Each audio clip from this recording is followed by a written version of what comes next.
اللہ نے الف عام 2000 سال پہلے اللہ نے قرآن کی تلاوت فرمائی، ایسی عربی جو واضح ہے، کھول کھول کے بیان کر رہی۔ قرآن لسان القوم ہے، ہمارے علماء کو لسان القوم نہیں آتی، اور واحد کتاب ہے جو اتنی بڑی ہو کر بغیر سمجھے حفظ کی جاتی۔ ایسا حفظ ہوتا ہے کہ پورے قرآن کو بچے پڑھ جاتے ہیں اور اٹکتے بھی نہیں۔ غلطی تو بات کی بات ہے، اٹکتے بھی نہیں۔ تو اب یہ سوشل میڈیا پہ رمضان آتا ہے، لڑائی شروع ہو جاتی ہے، 8 ہیں 20 نہیں، وہ کہتے ہیں 20 ہیں 8 نہیں، 8 کا تو وجود ہی کوئی نہیں، وہ کہتے ہیں 20 کا تو وجود ہی کوئی نہیں۔ ایسے پاگل ہیں کہ بھائی ترغیب دو، یہ نوافل ہیں، 8 پڑھے 10 پڑھے 20 پڑھے، مدینے والے 40 پڑھتے تھے۔ علیکم بسنتی وسنت الخلفاء الراشدین من المہدیین من بعد، خلفاء راشدین کی سنت تو میرے نبی کی سنت، کہ ساری آسمانی کتابوں کا خلاصہ ہے قرآن، اور قرآن کا خلاصہ ہے سورۃ فاتحہ، اور سورہ فاتحہ کا خلاصہ ہے ایاک نعبد و ایاک نستعین۔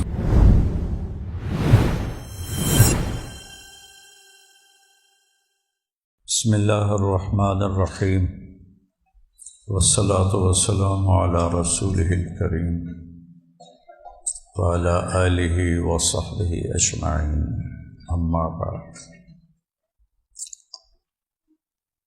اللہ تعالیٰ نے اس امت کو سب سے پہلی دولت تو یہ دی کہ اپنے آخری نبی کا امتی بنایا۔ جناب رسول اللہ صلی اللہ علیہ وسلم کا امتی ہونا یہ بہت بڑی دولت اور نعمت ہے۔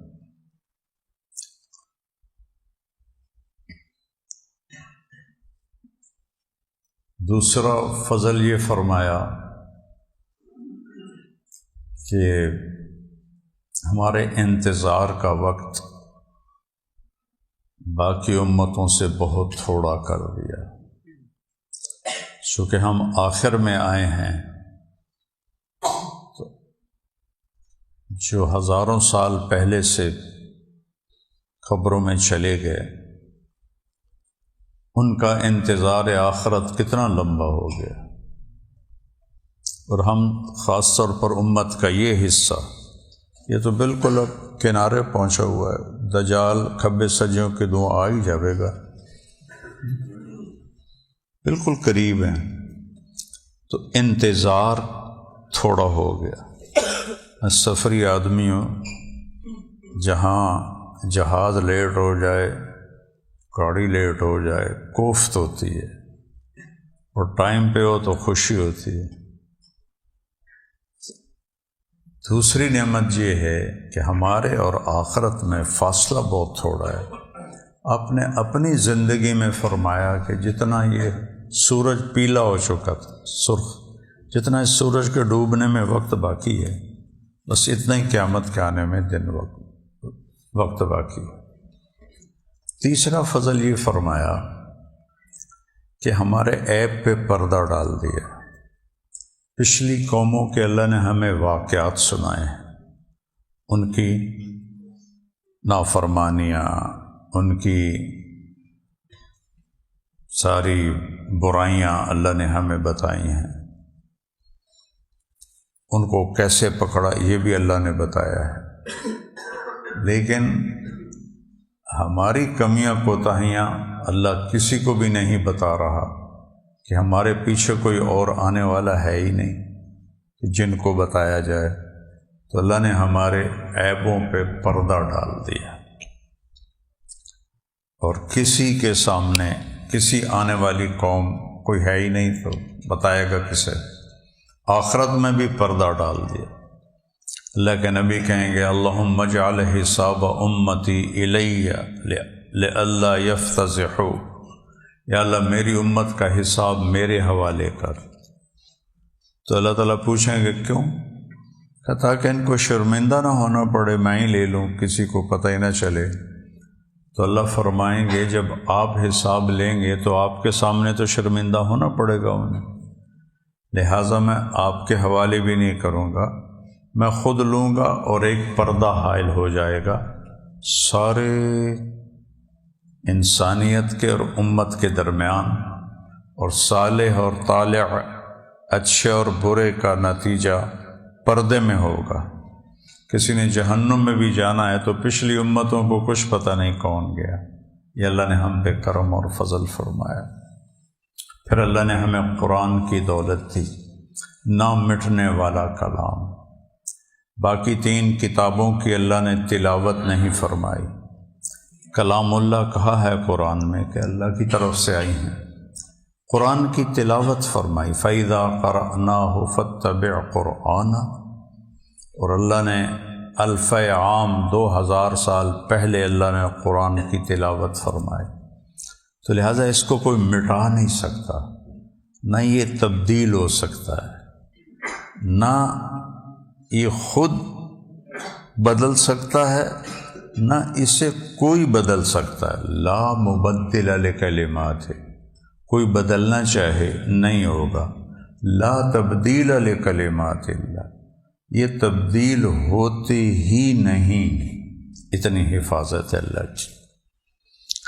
تو بہت بڑی گمراہی ہے یہ کہنا کہ قرآن میں تحریف ہو گئی اور قرآن بدل دیا گیا۔ یہ تو کفر بواحن ہے، یہ جس کو اللہ کہے وَإِنَّا لَهُ لَحَافِظُونَ، ہم حفاظت کریں گے۔ پھر قرآن کا تعارف، قرآن کیا ہے؟ خود قرآن کی زبانی، وَإِنَّهُ لَتَنزِيلُ رَبِّ الْعَالَمِينَ۔ سب سے شعراء میں، سورۃ شعراء میں مجھے لگتا ہے، ہو سکتا ہے کسی اور جگہ اس سے بھی زیادہ واضح ہو، لیکن مجھے یہاں لگتا ہے سب سے بہترین تعارف ہے۔ پہلا سوال ہے یہ کہاں سے آیا ہے؟ تو اس کو انا اور لام کے ساتھ اللہ نے مضبوط کیا، انہو لتنزیل، یہ ہے اتارا ہوا، زمین کا کلام نہیں ہے، اوپر سے آیا ہے۔ کس نے بھیجا ہے؟ رب العالمین، وَإِنَّهُ لَتَنزِيلُ رَبِّ الْعَالَمِينَ۔ پہلے سوال کا جواب ہو گیا کہ کس نے بھیجا ہے بھائی؟ رب العالمین۔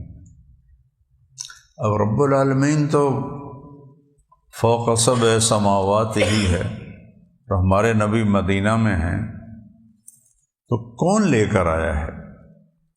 تو اس کا اللہ نے جواب دیا، نزل بہ الروح الامین۔ اسے جبریل نے فرمایا، الروح، ایک انتہائی معزز نام دیا، الامین، امانت دار ہے، اپنی طرف سے کوئی چیز شامل نہیں کرے گا، جیسے ہے ویسے ہی لائے گا۔ اب تیسرا سوال، کس کے پاس آیا یہ کلام؟ تو علیہ کا نہیں کہا، علی قلبک، آپ کے دل پر اتارا گیا۔ تو قرآن کی جگہ زبان نہیں ہے، قرآن کی جگہ دل ہے۔ یہ فرق ہے ہمارا اور صحابہ کا۔ تابع خیر القرون، ان کے یہاں اترا، ہمارے بھی ہے اللہ کے فضل سے، لیکن دھندلے نقوش ہیں ان کے، ایسے جیسے پہاڑ میں کوئی چیز کھود دی جائے، ایسے قرآن ان کے اندر گڑ گیا تھا۔ تو علی قلبک، اے میرے نبی، یہ ہمارے نبی کے دل پر اتارا گیا۔ چوتھا سوال ہے کیوں آیا ہے؟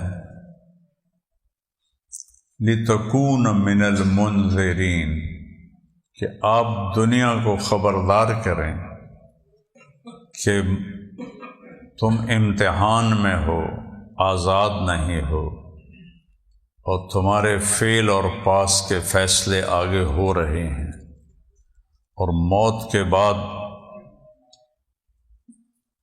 2 ٹھکانے ہیں، ایک ہمیشہ کے لیے اچھا جنت، ایک ہمیشہ کے لیے برا جہنم۔ اس کی تیاری کرو۔ انذار کا یہ مطلب ہوتا ہے، ڈرانا بھی ٹھیک ہے، لیکن اصل ہے خبردار کرنا کہ بھائی جیسے ڈاکٹر کہتا ہے ٹیسٹوں کے بعد آپ کو تو یہ بیماری لگ گئی ہے، آپ اس کا علاج کریں۔ ہمدردی میں کسی کو بتانا کہ آگے کچھ ہونے والا ہے، فریق فی الجنت و فریق فی السعیر، قرآن کہہ رہا ہے ایک بہت بڑا دھڑا جنت میں جائے گا، ایک بہت بڑا طبقہ جہنم میں جائے گا۔ تو لِتَكُونَ مِنَ الْمُنذِرِينَ۔ پانچویں بات آتی ہے کس زبان میں ہے، تو بلسان عربی مبین۔ کتنا خوبصورت لفظ ہے، تین چیزیں، بالعربی نہیں کہا، بلسان، زبان پہ سب سے خوبصورت جو بولا جاتا ہے وہ عربی کا ہے۔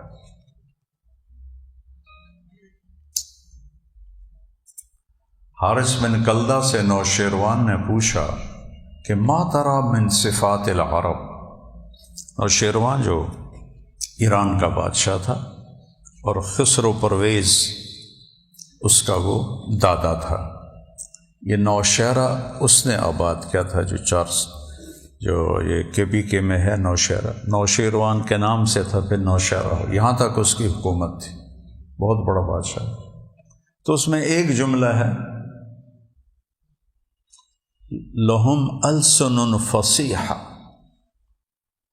ان کی زبانیں انتہائی شیریں ہیں، وقلوب جریہ، بڑے بہادر دل والے ہیں، ونفوس سخیہ، اور سخی ہیں۔ تین چار اور بھی ہیں، مجھے تو اچانک یاد آ گئی، پتہ نہیں 30-35 سال پہلے پڑھی تھی، یہ 2-3 لفظ یاد آئے۔ بلسان عربی مبین، ہر سوال کا جواب آ رہا ہے، ایسی عربی جو واضح ہے، کھول کھول کے بیان کر رہی۔ لسان القرآن لسان القوم ہے، ہمارے علماء کو لسان القوم نہیں آتی، اس لیے وہ بات بھی کرتے ہیں اور روح خالی بھی چلے جاتے۔ یہ اللہ نصیب فرمائے تو فرمائے۔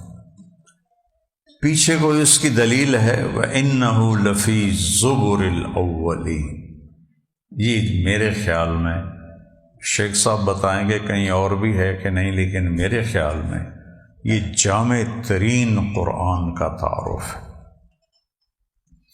اور اللہ نے اس کا یاد کرنا آسان فرما دی۔ پہلی امتیں اپنی کتاب یاد نہیں کر سکتی تھیں۔ جب عزیر علیہ السلام 100 سال مرنے کے بعد زندہ ہو کے آئے تو ساری نسل بدل چکی تھی۔ انہوں نے پوچھا لوگوں نے، آپ کون ہیں؟ کہا میں عزیر ہوں۔ کہا اس کو تو مرے 100 سال ہو گئے۔ تو وہ ایک ان پر اچھا خاصا ہنگامہ کھڑا ہو گیا، یہ کہاں سے آ گیا عزیر کہنے والا، وہ تو فوت ہو گئے 100 سال پہلے۔ تو کسی پرانی عمر والے آدمی کے پاس لے جاؤ، بڑی عمر ہو، تو ایک عورت تھی بہت بڑھیا، اس کے پاس سارے گئے۔ انہوں نے کہا بی بی میں عزیر ہوں۔ اس نے کہا عزیر کو تو تورات یاد تھی، تو سنا دے تو ہم مان جائیں گے۔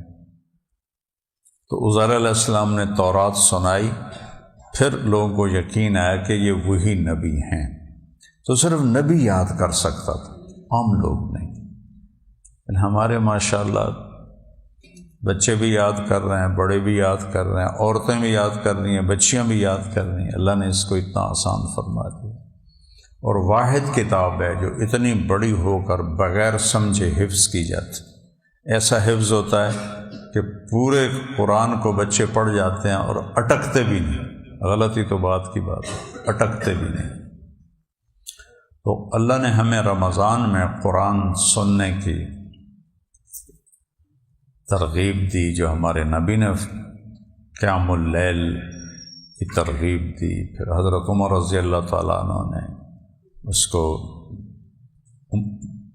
اللہ کے نبی کے زمانے میں فرادہ حفاظ سناتے تھے۔ صدیقی دور میں بھی ایسے ہی تھا، الگ الگ حفاظ کھڑے ہوتے تھے، سناتے تھے۔ حضرت عمر کے ابتدائی دور میں بھی ایسے تھا۔ پھر ایک دن آئے تو کوئی ادھر کوئی ادھر کوئی ادھر، کہنے لگے اگر ان کو ایک حافظ پہ جمع کر دوں تو کیسا رہے گا؟ تو ابی بن کعب رضی اللہ تعالیٰ عنہ کو حافظ بنا، امام بنایا، اور باقیوں سے کہا کہ اس کے پیچھے 20 رکعت۔ تو اب یہ سوشل میڈیا پہ رمضان آتا ہے، لڑائی شروع ہو جاتی ہے، 8 ہیں 20 نہیں، وہ کہتے 20 ہیں 8 نہیں، 8 کا تو وجود ہی کوئی نہیں، وہ کہتے 20 کا تو وجود ہی کوئی نہیں۔ تراویح اس کا نام نہیں ہے، اس کا نام ہے قیام اللیل۔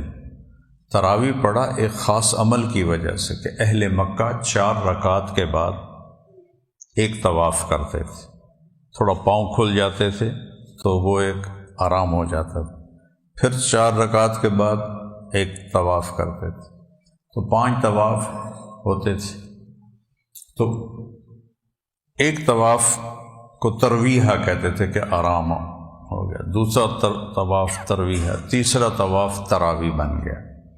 مدینے والوں نے کہا وہ مکے والے تو 5 طواف کرتے ہیں، ہم کیا کریں؟ ان کا ہم 40 رکعت پڑھیں، انہوں نے 40 پڑھنی شروع کر دی۔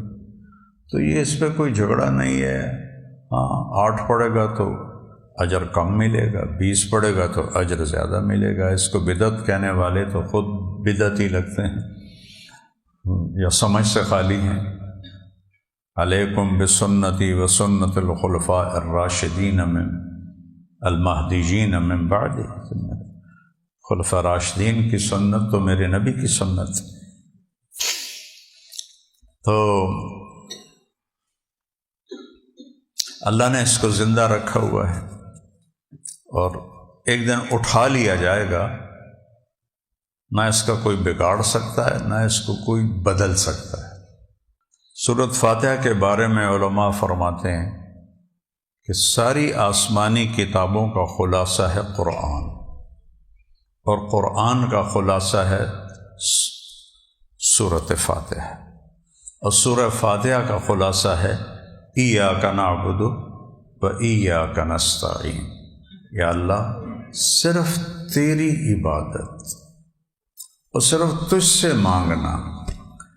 اس سے واضح کوئی آیت دکھا سکتا ہے؟ پھر ہمارے بر صغیر میں کوئی کسی کو پکار رہا ہے، کوئی کسی کو پکار رہا ہے، کوئی پکار صرف اللہ کے، مدد کے لیے پکار صرف اللہ کے لیے ہے اور کسی کے لیے نہیں، نہ کسی نبی، نہ کسی رسول، نہ کسی امام، نہ کسی صحابی، نہ کسی پیر، صرف اللہ۔ جو موت سے پاک ہے وہی پکارے جانے کے قابل ہے، جو موت سے پاک ہے وہی مدد کرنے کے قابل ہے، جس کے خزانوں کی انتہا نہیں وہی دینے کے قابل ہے۔ ہم لوگوں کو دیتے ہیں، لیکن ہم کہیں سے لیتے ہیں پھر لوگوں کو دیتے ہیں، اور اللہ کو دینے کے لیے کہیں سے لینا ہی نہیں پڑتا، اسے کرنے کے لیے کچھ کرنا ہی نہیں پڑتا۔ مجھے بات کرنے کے لیے گلستان کالونی سے آنا پڑا۔ اللہ کو کل یوم ہوا فی شان، ہر وقت اس کی شان نئی نرالی، نئی نویلی، لیکن اسے کرنے کے لیے کچھ بھی نہیں کرنا پڑتا، اور دینے کے لیے کہیں سے لینا نہیں پڑتا کہ بھئی ابھی اسٹور خالی ہے تو آپ پھر کل آ جانا۔ بھرے خزانے ہیں نہ ختم ہونے والے۔ تو ایاک نعبد، یا اللہ ہم تیری دیکھو قرآن ایک قانون کی کتاب ہے، شریعت کی کتاب ہے۔ بنو اسرائیل پر شریعت کے بڑے سخت احکام تھے، نجاست لگ جاتی تھی نا، وہاں سے چھری سے کھال کو کھرچنا پڑتا تھا۔ ہم کر سکتے ہیں، کپڑا ناپاک ہو جاتا تھا، وہاں سے کاٹ دینا ہوتا تھا۔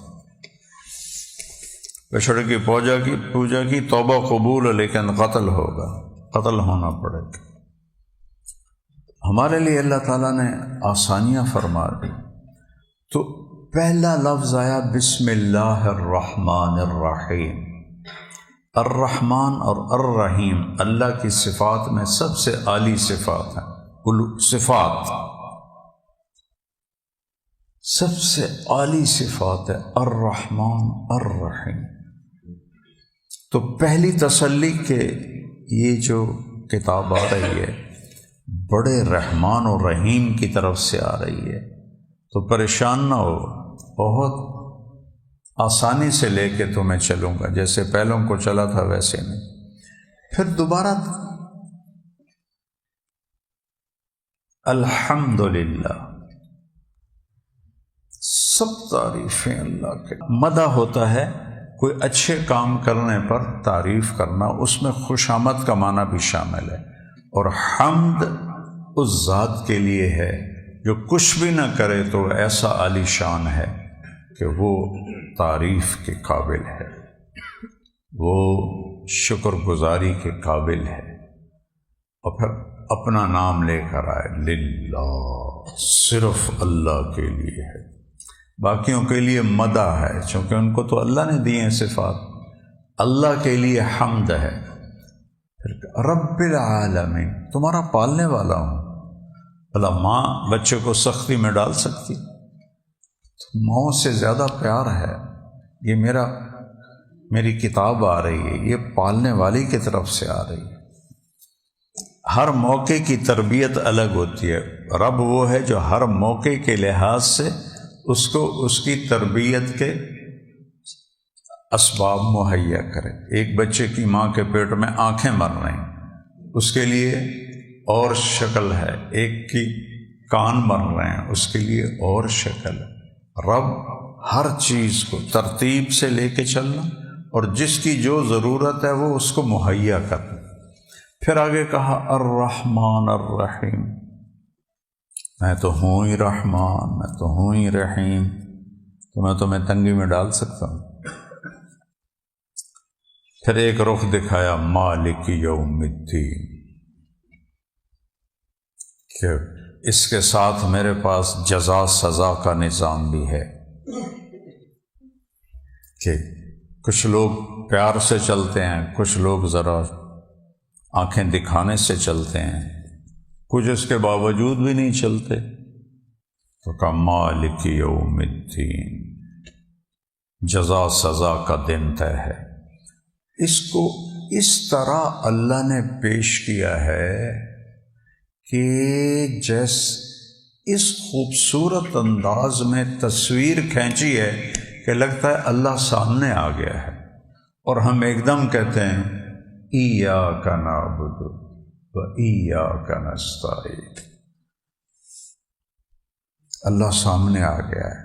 الحمد للہ، پھر رب العالمین، پھر الرحمن الرحیم، پھر مالک یوم الدین. اس میں ایسی منظر کشی کی ہے کہ لگتا ہے پردے ہٹ گئے ہیں اور ہم اللہ کو دیکھ رہے ہیں. تو پھر ایک دم ہم غیب سے التفات کر کے خطاب کی طرف آ جاتے ہیں. ایاک نعبد، صرف تیری بندگی. صرف نماز کی بات نہیں ہے، بندگی